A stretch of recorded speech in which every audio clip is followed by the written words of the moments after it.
Welcome to the English classes by Neeraj. We have studied English grammar topics and we have done present tense and past tense. Today we will do future tense. It is very easy tense. Let's see.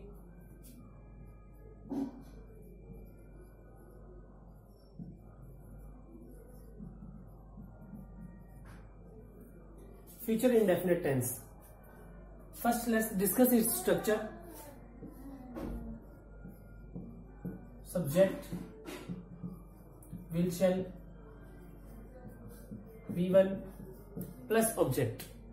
देखिए यहाँ पर subject use होगा, helping verb हमारी will शैल और verb हमारी first form and object. अब देखिए शैल का यूज कहाँ करते हैं हम, आई एंड वी. यानी जब हमारा सब्जेक्ट आई और वी होगा उसके साथ हम शैल यूज करेंगे और बाकी बचे हुए सब्जेक्ट के साथ जैसे he, she, it, they, third person singular, हम उनके साथ क्या है, विल यूज करेंगे. Now let's see its rule. First rule देखिए,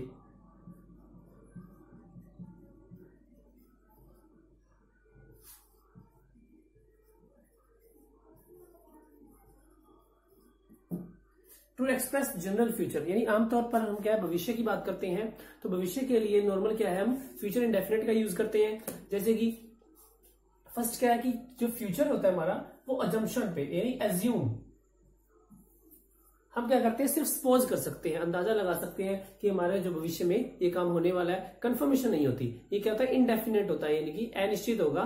तो इसलिए क्या है कि हम इसको सिर्फ हम एज्यूम कर सकते हैं. तो ये है हमारा to express general future, assume. जैसे कि example, he will go to market in the evening. He will go to market in the evening. यानी कि वो क्या है, शाम को मार्केट जाएगा. सिर्फ क्या है, अज्यूम किया जा रहा है. अब ये जरूरी नहीं है कि वो शाम को मार्केट जाए या ना जाए, लेकिन सिर्फ इसमें क्या हम अंदाजा लगा सकते हैं. तो फर्स्ट रूल हमारा क्या होगा, टू एक्सप्रेस जनरल फ्यूचर. यानी कि आमतौर पर क्या है, भविष्य की बात करने के लिए हम क्या करेंगे, इस टेंस का यूज करेंगे. और हमारा सब्जेक्ट ही है, ही के साथ हमने क्या यूज किया, विल यूज कर दिया. And then verbs first form.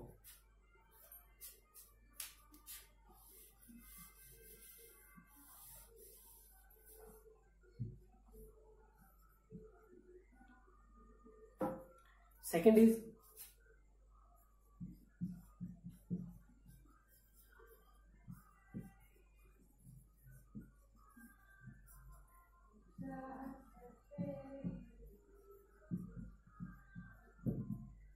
to express speaker's assumption. यानी कि बोलने वाले व्यक्ति की सिर्फ क्या हम कर सकते हैं, अंदाजा लगा सकते हैं. यानी कि मैं कुछ भी बोलूंगा तो उसे हम अंदाजा लगा पाएंगे. ये कंफर्मेशन नहीं है कि वो बात सच होगी या नहीं होगी. ये इसमें कोई भी पक्का नहीं है.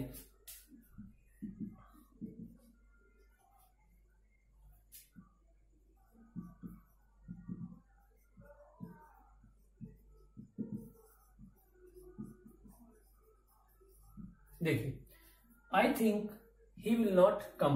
यानी कि मैं सिर्फ क्या कर रहा हूं, सपोज कर रहा हूं, सोच रहा हूं कि वो क्या है, ही विल नॉट कम, वो नहीं आएगा. यानी कि हमने क्या किया, सिर्फ एज्यूम कर लिया, एज्यूम किया. और एज्यूम हमने क्या करते हैं, फ्यूचर में क्या होता है, हमारा सारा का सारा क्या होता है, एज्यूम पर ही टेंस डिपेंड होता है. इसलिए हमने क्या किया, I think he will not come, यानी कि वो शायद नहीं आएगा. ये हमारा था क्या, सेकेंड रूल. थर्ड हमारा रूल है कंडीशनल सेंटेंस.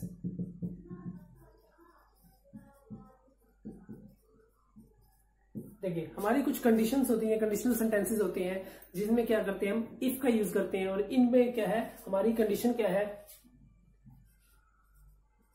तीन टाइप्स की कंडीशन होती है हमारी. ये कंडीशनल सेंटेंस भी बहुत जरूरी है इंग्लिश के लिए. इसके लिए एक अलग से वीडियो बनाई जाएगी. आज हम सिर्फ एक कंडीशन का यूज करेंगे जो कि है फ्यूचर इंडेफिनिट में यूज होती है. जैसे एक सेंटेंस है, इफ यू वर्क हार्ड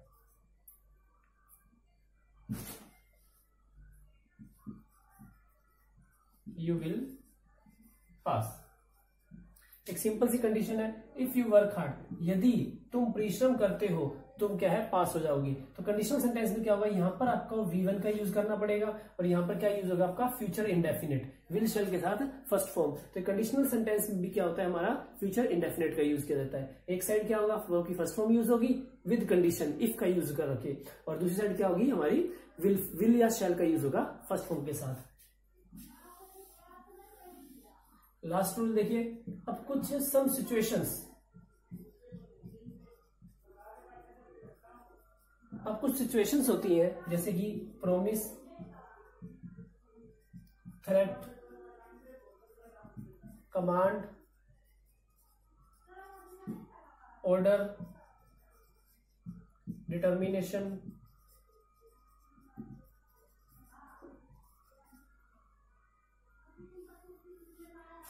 देखिए अभी कुछ कंडीशंस हैं, इन कंडीशन में क्या करेंगे हम, जैसे कि प्रॉमिस किसी से हम कोई वादा करते हैं, थ्रेट किसी को हम कोई धमकी देते हैं, कमांड ऑर्डर किसी को कोई आदेश दिया जाता है, डिटर्मिनेशन किसी के साथ हम कोई दृढ़ निश्चय हमने क्या पक्का इरादा कर लिया है, वहां के डिटर्मिनेशन का यूज होगा। अब इन सब कंडीशन में क्या होता है, अभी हमने सीखा था कि आई और वी के साथ शैल यूज होता है, लेकिन अगर इन कंडीशन में कोई भी सेंटेंस आ जाए तो हम क्या करेंगे, आई और वी के साथ विल यूज करेंगे और बाकी सबके साथ शैल यूज करेंगे। इसको हम बोलते हैं डेफिनेट अजम्पशन, यानी कि जो कि निश्चित अजम्पशन है, निश्चित अंदाजा लगाया जा रहा है। तो निश्चित अंदाजा क्या है, हम विल का यूज करेंगे, जैसे कि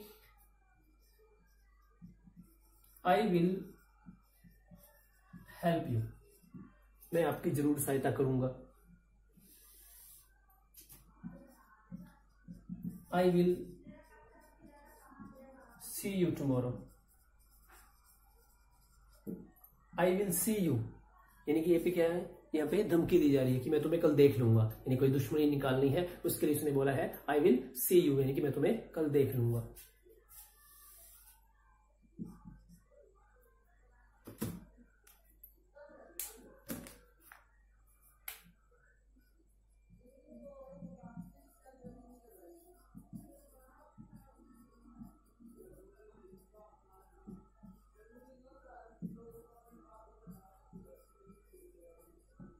He will get first division this year। अभी देखिए यहाँ पर डिटर्मिनेशन की बात हो रही है, दृढ़ निश्चय की बात हो रही है कि इस बार वो इतनी मेहनत कर रहा है कि वो क्या है फर्स्ट डिवीजन प्राप्त करके ही रहेगा। तो यहाँ पर भी क्या है हमारा फ्यूचर इंडेफिनिट यूज हो रहा है। डिटर्मिनेशन में क्या हुआ, ही के साथ विल भी लगा सकते हैं और यहाँ पर क्या है आप शैल भी लगा सकते हैं। अब देखिए दोनों यूज क्यों हो रहे हैं, क्योंकि हमारा जो टेंस है अब क्या है धीरे धीरे क्या है इस शैल को फिनिश कर दिया गया है। सिर्फ फ्यूचर इंडेफिनिट में अगर आप विल का यूज भी करोगे तो भी क्या है सफिशिएंट है, आप विल का इस्तेमाल भी कर सकते हो। तो हमारा ये क्या था फ्यूचर इंडेफिनिट के रूल्स थे।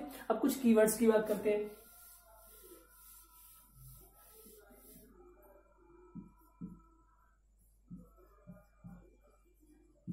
कीवर्ड्स कि अगर आपके सेंटेंस में टुमारो आ जाए, नेक्स्ट आ जाए या फ्लोइंग वर्ड आ जाए, following month, following year, following day, date, कुछ भी आ जाए, इनमें से कुछ भी अगर आपको दिखाई दे जाए तो हम वहां क्या यूज करेंगे, फ्यूचर इंडेफिनिट का यूज करेंगे। तो ये हमारा क्या था फ्यूचर इंडेफिनिट था। सिर्फ क्या है इसमें आपको स्ट्रक्चर मेनली याद रखना है और ये रखना है कि एज्यूम, यानी कि सिर्फ ये संभावना पर ही डिपेंड है। फ्यूचर पूरा का पूरा फ्यूचर जो टेंस है वो संभावना पे ही डिपेंड होता है। चलिए अब नेक्स्ट करते हैं फ्यूचर कंटिन्यूस।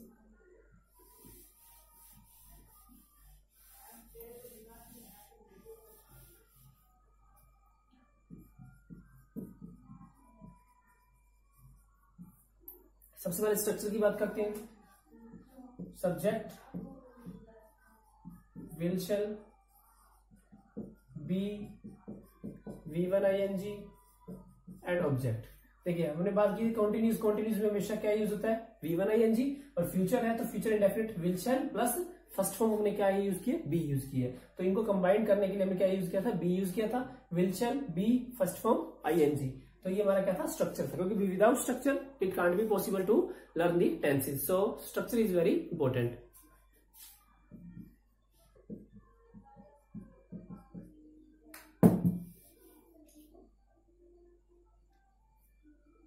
देखिए इसका एक रूल क्या है,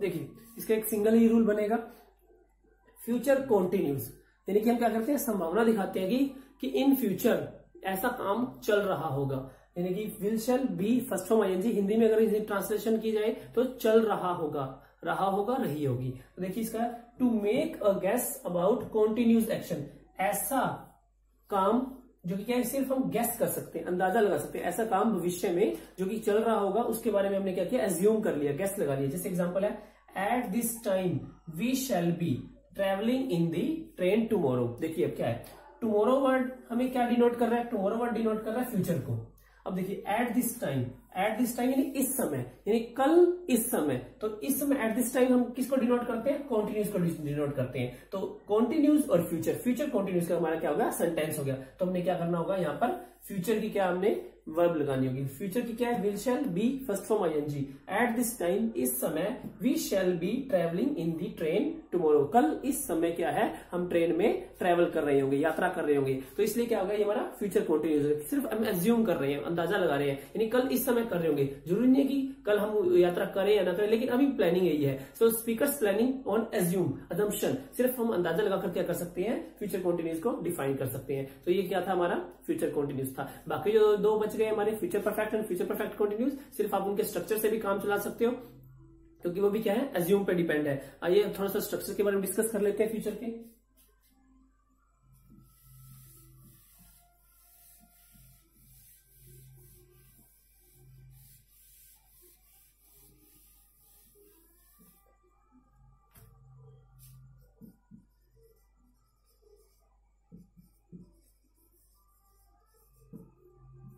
फ्यूचर परफेक्ट स्ट्रक्चर क्या है, subject, will shell, have, third form and object. देखिए स्ट्रक्चर है कि परफेक्ट है, परफेक्ट में तो हैव प्लस में थर्ड फॉर्म यूज होगी, और फ्यूचर है तो विल शैल यूज होगा। बस इसमें यही याद रखना है आपको कि आई वी के साथ शैल यूज होगा और बाकी सबके साथ विल यूज होगा। सिंपल इसमें आपका क्या है, हिंदी में क्या पहचान होगी, चुका होगा, चुका होगा, चुकी होगी, चुके होंगे। तो इसमें क्या है आपका एग्जाम्पल, यानी ऐसा कोई काम जो पास्ट में स्टार्ट हुआ और वो क्या है, कंप्लीट हो गया, इन फ्यूचर में कंप्लीट हो जाएगा, एज्यूम कर रहे हैं इसमें भी हम। जैसे कि they will have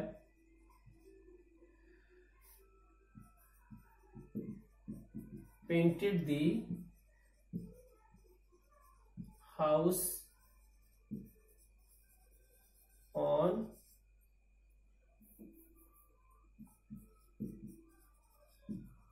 flying Monday. देखिए they will have painted the house on following Monday, यानी वो आगे आने वाले, यानी कि फ्यूचर का जो मंडे आने वाला है, जो आगे आने वाले मंडे को क्या है, सोमवार को क्या है, घर को पेंट कर चुके होंगे। सिर्फ क्या हम एज्यूम कर रहे हैं कि जो क्या कि मंडे को क्या है, उनका जो हाउस है वो पेंट हो चुका होगा। वो शायद डिले भी हो सकता है, लेकिन क्या ये प्रेजेंट में की जाने वाली प्लानिंग है, एज्यूम है, और जो कि क्या है, फ्यूचर परफेक्ट को डिनोट कर रही है। बस इसका एक सिंगल ही पॉइंट था, आप इसका स्ट्रक्चर याद रखिए। नेक्स्ट देखिए लास्ट हमारा,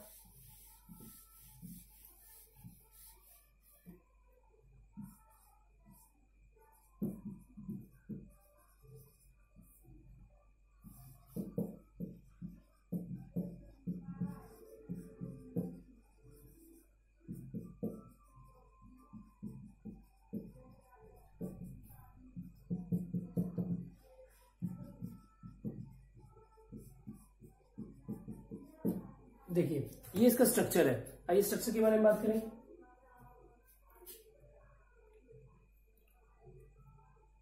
जस्ट ए मिनट।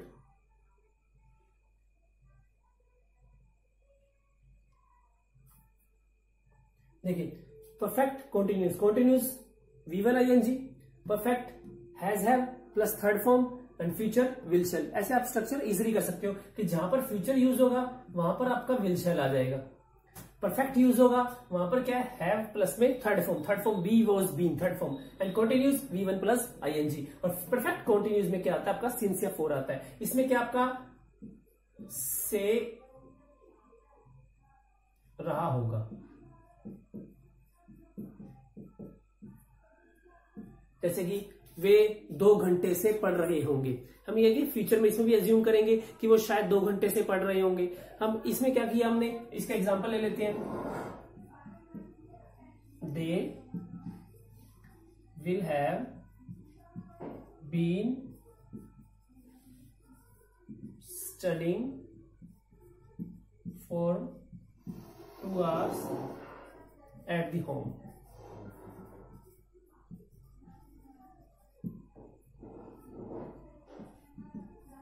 देखिए example, they will have been studying for 2 hours at the home. देखिए अब ये सिंस या फॉर के साथ जब टाइम यूज होगा तो हम पता चल जाएगा कि वो क्या है, हमारा परफेक्ट कॉन्टिन्यूस टेंस है। तो परफेक्ट कॉन्टिन्यूस में सिंस या फॉर के साथ आ गया। अब ये फ्यूचर कैसे है वो देखते हैं। एट दी होम यानी कि वो घर पर 2 घंटे से पढ़ रहे होंगे, यानी कि हम कहीं और हैं और हम बात कर रहे हैं किसी पर्सन की, चिल्ड्रन की बात कर लेते हैं कि बच्चे जो हैं वो घर पर क्या है, स्टडी कर रहे होंगे, यानी कि हम कहीं और हैं और वो बच्चे क्या है, होम पर है। सिर्फ क्या हम कर रहे हैं, एज्यूम कर रहे हैं, अंदाजा लगा रहे हैं। और अंदाजा किस में लगाया जाता है, फ्यूचर में लगाया जाता है। तो इसलिए क्या हो गया, ये future perfect continuous. They will have been studying for 2 hours at the home. तो यहाँ पे क्या है, देखिए विल हैव प्लस बीन। अब ये स्ट्रक्चर कैसे बना था मैंने आपको बता दिया कि फ्यूचर है तो विल शैल लग गया, परफेक्ट है तो हैव के साथ थर्ड फॉर्म क्या हमारी been, be was been, and continuous में V1 ING। तो हमारा क्या हो गया, स्टडिंग हो गया। ठीक है, आई होप ये आपको समझ में आ गया होगा। आज हमने क्या किया, टेंस का टॉपिक कंप्लीट कर लिया है। अगर आपको पहले वाले 2 टॉपिक देखने हैं, प्रेजेंट टेंस और पास्ट टेंस, तो आप मेरे चैनल्स पर देख सकते हैं। वहां पर एक अपलोड का ऑप्शन होगा, वहां अपलोड पर क्लिक करिए, आपको सारी ओल्ड वीडियोस दिखाई दे जाएंगी। आई होप आपको ये समझ में आ गया होगा। आगे भी ऐसी वीडियो आती रहेंगी। अब आगे नेक्स्ट वीडियो आप कंडीशन पे डिपेंड करेंगे। कंडीशन सेंटेंस क्या है हमारी, क्या है इंग्लिश के लिए बहुत ज्यादा नेसेसरी है। Okay, thanks for watching.